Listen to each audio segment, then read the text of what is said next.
नमस्कार। आज मैं सुना रही हूँ मुंशी प्रेमचंद जी की कहानी आहुति। आनंद ने गद्देदार कुर्सी पर बैठकर सिगार जलाते हुए कहा, आज विशंभर ने कैसी हिमाकत की। इम्तहान करीब है और आप आज वॉलेंटियर बन बैठे। कहीं पकड़े गए तो इम्तहान से हाथ धोएंगे। मेरा तो ख्याल है कि वजीफा भी बंद हो जाएगा। सामने दूसरे बेंच पर बैठी रूपमणि एक अखबार पढ़ रही थी। उसकी आंखें अखबार की तरफ थीं, पर कान आनंद की तरफ लगे हुए थे। बोली, यह तो बुरा हुआ, तुमने समझाया नहीं।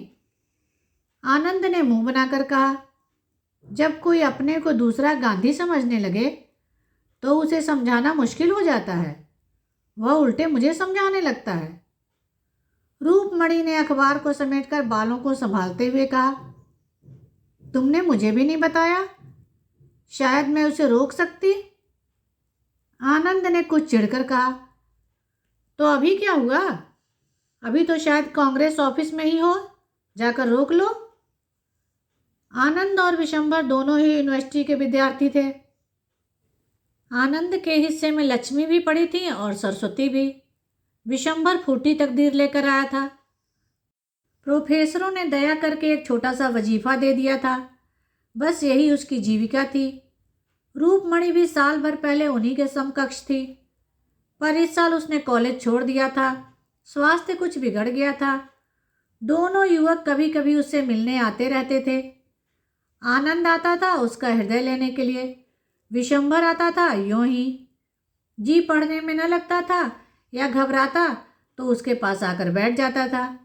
शायद उससे अपनी विपत्ति कथा कहकर उसका चित्त कुछ शांत हो जाता था। आनंद के सामने कुछ बोलने की उसकी हिम्मत न पड़ती थी। आनंद के पास उसके लिए सहानुभूति का एक शब्द भी न था। वह उसे फटकारता था, जलील करता था और बेवकूफ़ बनाता था। विशंभर में उससे बहस करने की सामर्थ्य न थी। सूर्य के सामने दीपक की हस्ती ही क्या है।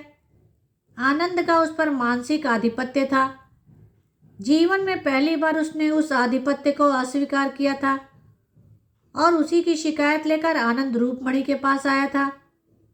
महीनों विशंभर ने आनंद के तर्क पर अपने भीतर के आग्रह को ढाला, पर तर्क से परास्त होकर भी उसका हृदय विद्रोह करता रहा। बेशक उसका यह साल खराब हो जाएगा, संभव है छात्र जीवन का ही अंत हो जाए। फिर इस 14-15 वर्षों की मेहनत पर पानी फिर जाएगा। न खुदा ही मिलेगा, न सनम का विसाल ही नसीब होगा। आग में कूदने से क्या फायदा। यूनिवर्सिटी में रहकर भी तो बहुत कुछ देश का काम किया जा सकता है। आनंद महीने में कुछ न कुछ चंदा जमा करा देता है, दूसरे छात्रों से स्वदेशी की प्रतिज्ञा करा ही लेता है। विशंभर को भी आनंद ने यही सलाह दी। इस तर्क ने उसकी बुद्धि को तो जीत लिया, पर उसके मन को न जीत सका। आज जब आनंद कॉलेज गया तो विशंभर ने स्वराज भवन की राह ली। आनंद कॉलेज से लौटा तो उसे अपनी मेज पर विशंभर का पत्र मिला। लिखा था, प्रिय आनंद, मैं जानता हूँ कि मैं जो कुछ करने जा रहा हूँ वह मेरे लिए हितकर नहीं है, पर न जाने कौन सी शक्ति मुझे खींचे जा रही है। मैं जाना नहीं चाहता पर जाता हूँ, उसी तरह जैसे आदमी मरना नहीं चाहता पर मरता है, रोना नहीं चाहता पर रोता है। जब सभी लोग जिन पर हमारी भक्ति है ओखली में अपना सिर डाल चुके थे, तो मेरे लिए भी अब कोई दूसरा मार्ग नहीं है। मैं अब और अपनी आत्मा को धोखा नहीं दे सकता।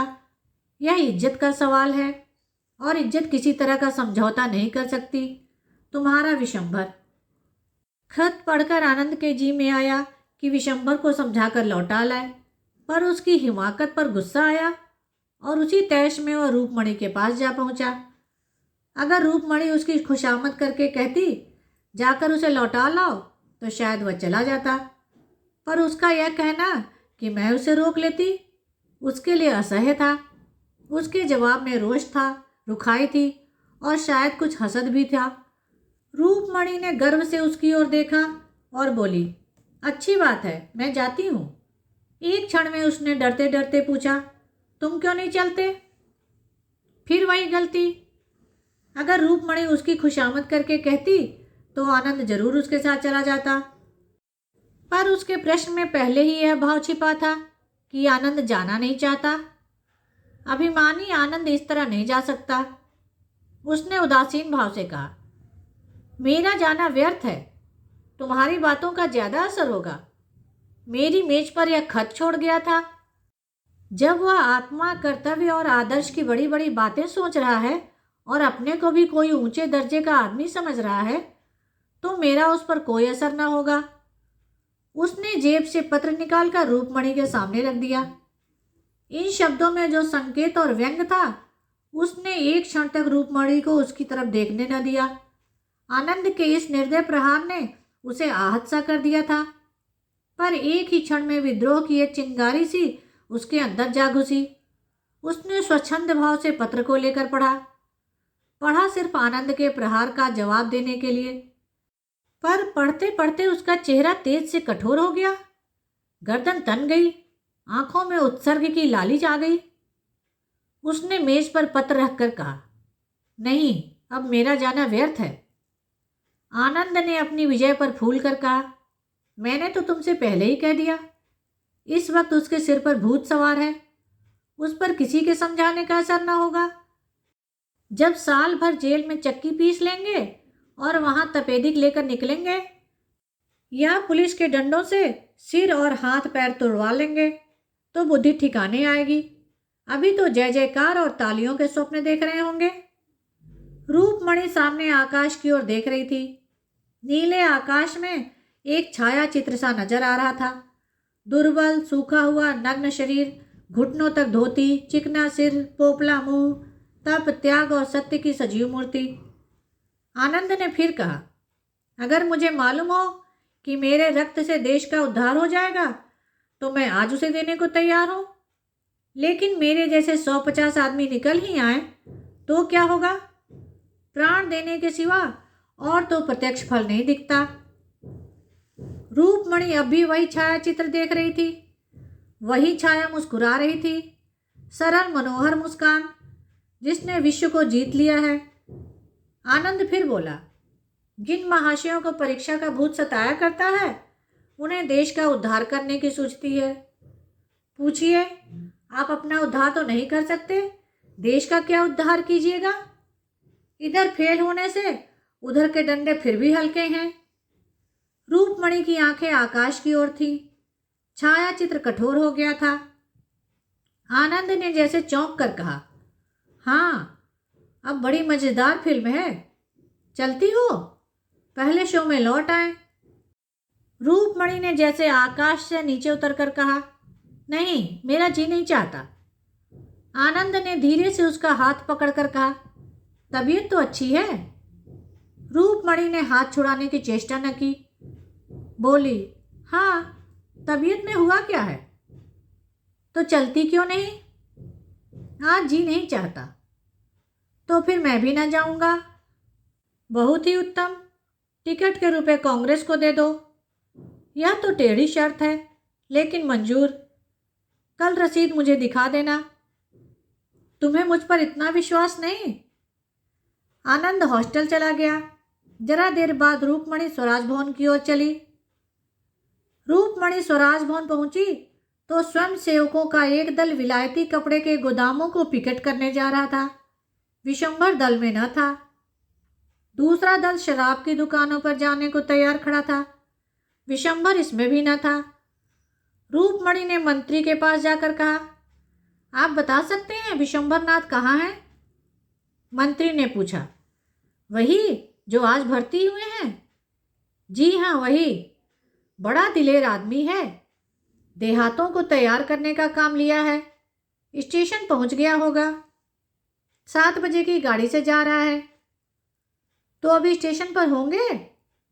मंत्री ने घड़ी पर नजर डाली और जवाब दिया, हाँ, अभी तो शायद स्टेशन पर मिल जाए। रूपमणि ने बाहर निकलकर साइकिल तेज की। स्टेशन पर पहुंची तो देखा विशंभर प्लेटफॉर्म पर खड़ा है। रूपमणि को देखते ही लपक कर उसके पास आया और बोला, तुम यहाँ कैसे? आज आनंद से तुम्हारी मुलाकात हुई थी? रूपमणि ने उसे सिर से पांव तक देखकर कहा, यह तुमने क्या सूरत बना रखी है? क्या पाँव में जूता पहनना भी देशद्रोह है? विशंभर ने डरते डरते पूछा। आनंद बाबू ने तुमसे कुछ कहा नहीं? रूपमणि ने स्वर को कठोर बनाकर कहा। जी हाँ, कहा। तुम्हें यह क्या सूझी? 2 साल से कम के लिए ना जाओगे? विशंभर का मुंह गिर गया। बोला, जब यह जानती हो तो क्या तुम्हारे पास मेरी हिम्मत बांधने के लिए 2 शब्द नहीं है? रूपमणि का हृदय महसूस उठा, मगर बाहरी उपेक्षा को न त्याग सकी। बोली, तुम मुझे दुश्मन समझते हो या दोस्त? विशंभर ने आंखों में आंसू भरकर कहा। तुम ऐसा प्रश्न क्यों करती हो रूपमणि? इसका जवाब मेरे मुंह से न सुनकर भी क्या तुम नहीं समझ सकती? रूपमणि, तो मैं कहती हूं तुम मत जाओ। विशंभर, यह दोस्त की सलाह नहीं है रूपमणि। मुझे विश्वास है तुम हृदय से यह नहीं कह रही हो। मेरे प्राणों का क्या मूल्य है, जरा यह सोचो। एमए होकर भी मैं 100 रुपये की नौकरी करूंगा, बहुत बढ़ा तो 300-400 तक जाऊंगा। इसके बदले क्या मिलेगा जानती हो? संपूर्ण देश को स्वराज। इतने महान हेतु के लिए मर जाना भी उस जिंदगी से कहीं बढ़कर है। अब जाओ, गाड़ी आ रही है। आनंद बाबू से कहना मुझसे नाराज न हो। रूपमणि ने आज तक इस मंदबुद्धि युवक पर दया की थी, इस समय उसकी श्रद्धा का पात्र बन गया। त्याग में हृदय को खींचने की जो शक्ति है, उसने रूपमणि को इतने वेग से खींचा कि परिस्थितियों का अंतर मिट सा गया। विशंभर में जितने दोष थे वे सभी अलंकार बनकर चमक उठे। उसके हृदय की विशालता में वह किसी पक्षी की भांति उड़ उड़कर आश्रय खोजने लगी। रूपमणि ने उसकी ओर आतुर नेत्रों से देखकर कहा, मुझे भी अपने साथ लेते चलो। विशंभर पर जैसे घड़ों का नशा चढ़ गया। तुमको? आनंद बाबू मुझे जिंदा न छोड़ेंगे। मैं आनंद के हाथों बिकी नहीं हूं। आनंद तो तुम्हारे हाथों बिके हुए हैं। रूपमणि ने विद्रोह भरी आंखों से उसकी ओर देखा, पर बोली कुछ नहीं। परिस्थितियां उसे इस समय बाधाओं सी मालूम हो रही थी। वह भी विशंभर की भांति स्वच्छंद क्यों न हुई। संपन्न माँ बाप की अकेली लड़की, भोग विलास में पली हुई, इस समय अपने को कैदी समझ रही थी। उसकी आत्मा उन बंधनों को तोड़ डालने के लिए जोर लगाने लगी। गाड़ी आ गई, मुसाफिर चढ़ने उतरने लगे। रूपमणि ने सजल नेत्रों से कहा, तुम मुझे नहीं ले चलोगे? विशंभर ने दृढ़ता से कहा, नहीं। क्यों? मैं इसका जवाब नहीं देना चाहता। क्या तुम समझते हो कि मैं इतनी विलासक्त हूं कि देहात में नहीं रह सकती? विशंभर लज्जित हो गया। यह भी एक बड़ा कारण था, पर उसने इनकार किया। नहीं, यह बात नहीं। फिर क्या बात है? क्या यह भय है पिताजी मुझे त्याग देंगे? अगर यह भय हो तो क्या यह विचार करने योग्य नहीं? मैं उसकी तृण भर परवाह नहीं करती। विशंभर ने देखा, रूपमणि के चांद से मुख पर गर्वमय संकल्प का आभास था। वह उस संकल्प के सामने जैसे कांप उठा।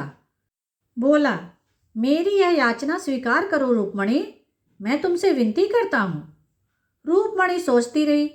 विशंभर ने फिर कहा, मेरी खातिर तुम्हें यह विचार छोड़ना पड़ेगा। रूपमणि ने सिर झुकाकर कहा, अगर तुम्हारा यह आदेश है तो मैं मानूंगी विशंभर।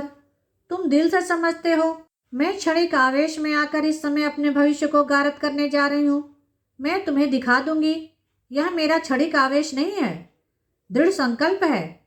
जाओ, मगर मेरी इतनी बात मानना कि कानून के पंजे में उसी वक्त आना जब आत्माभिमान या सिद्धांत पर चोट लगती हो। मैं ईश्वर से तुम्हारे लिए प्रार्थना करती रहूंगी। गाड़ी ने सीटी दी। विशंभर अंदर जा बैठा। गाड़ी चली। रूपमणि मानो विश्व की संपत्ति अंचल में लिए खड़ी रही। रूपमणि के पास विशंभर का एक पुराना रद्दी सा फोटो अलमारी के एक कोने में पड़ा हुआ था। आज स्टेशन से आकर उसने उसे निकाला और उसे एक मखमली फ्रेम में लगाकर मेज पर रख दिया। आनंद का फोटो वहां से हटा दिया। विशंभर ने छुट्टियों में उसे 2-4 पत्र लिखे।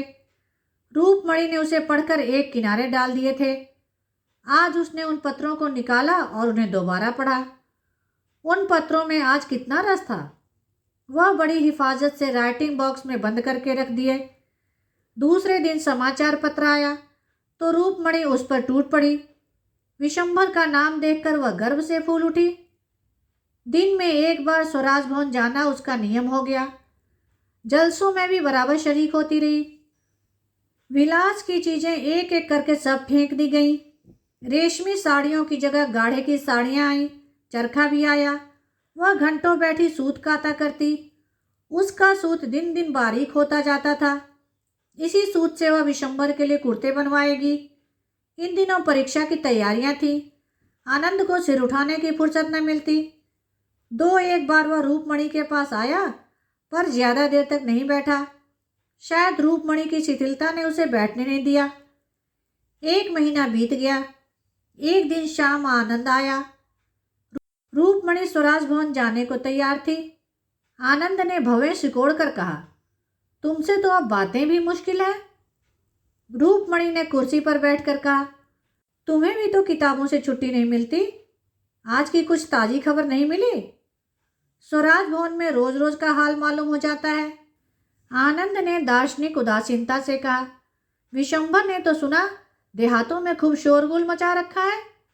जो काम उसके लायक था वह मिल गया। यहाँ उसकी जबान बंद रहती थी, वहाँ देहातियों में खूब गरजता होगा, मगर आदमी दिलेर है। रूपमणि ने उसकी ओर ऐसी आंखों से देखा जैसे कह रही हो, तुम्हारे लिए यह चर्चा अनाधिकार चेष्टा है, और बोली, आदमी में अगर यह गुण है तो फिर उसके सारे अवगुण मिट जाते हैं। तुम्हें कांग्रेस बुलेटिन पढ़ने की क्यों फुर्सत मिलती होगी? विशंभर ने देहातों में ऐसी जागृति फैला दी है कि विलायती का एक सूत भी नहीं बिकने पाता, और न नशे की दुकान पर कोई जाता है। और मज़ा यह है कि पिकेटिंग करने की ज़रूरत नहीं पड़ती। अब तो पंचायतें खोल रहे हैं। आनंद ने उपेक्षा भाव से कहा, तो समझ लो अब उनके चलने के दिन भी आ गए हैं। रूपमणि ने जोश से कहा, इतना करके जाना बहुत सस्ता नहीं है। कल को किसानों का एक बहुत बड़ा जलसा होने वाला था। पूरे परगने के लोग जमा हुए होंगे। सुना है आजकल देहातों से कोई मुकदमा ही नहीं जाता। वकीलों की नानी मरी जा रही है। आनंद ने कड़वेपन से कहा, यही तो स्वराज का मजा है कि जमींदार, वकील और व्यापारी सब मरे, बस केवल मजदूर और किसान रह जाएं। रूपमणि ने समझ लिया आज आनंद तुलकर आया है। उसने भी जैसे आस्तीन चढ़ाते हुए कहा, तो तुम क्या चाहते हो कि जमींदार और वकील और व्यापारी गरीबों को चूस चूस कर मोटे होते जाएं? और जिन सामाजिक व्यवस्थाओं में ऐसा महान अन्याय हो रहा हो उसके खिलाफ जबान तक न खोली जाए? तुम तो समाजशास्त्र के पंडित हो। क्या किसी अर्थ में यह व्यवस्था आदर्श कही जा सकती है? सभ्यता के तीन मुख्य सिद्धांतों का ऐसी दशा में किसी न्यूनतम मात्रा में भी व्यवहार नहीं हो सकता। आनंद ने गर्म होकर कहा, शिक्षा और संपत्ति का प्रभुत्व हमेशा ही रहा है और हमेशा रहेगा। हाँ, उसका रूप भले ही बदल जाए। रूपमणि ने आवेश में कहा, अगर स्वराज आने पर भी संपत्ति का यही प्रभुत्व रहे और पढ़ा लिखा समाज यूं ही स्वार्थांध बना रहे तो मैं कहूँगी ऐसा स्वराज न आना ही अच्छा।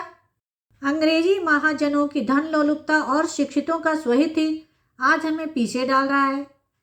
जिन बुराइयों को दूर करने के लिए आज हम प्राणों को हथेली पर लिए हुए हैं, उन्हीं बुराइयों को क्या प्रजा इसलिए सिर चढ़ाएगी कि वे विदेशी नहीं स्वदेशी हैं?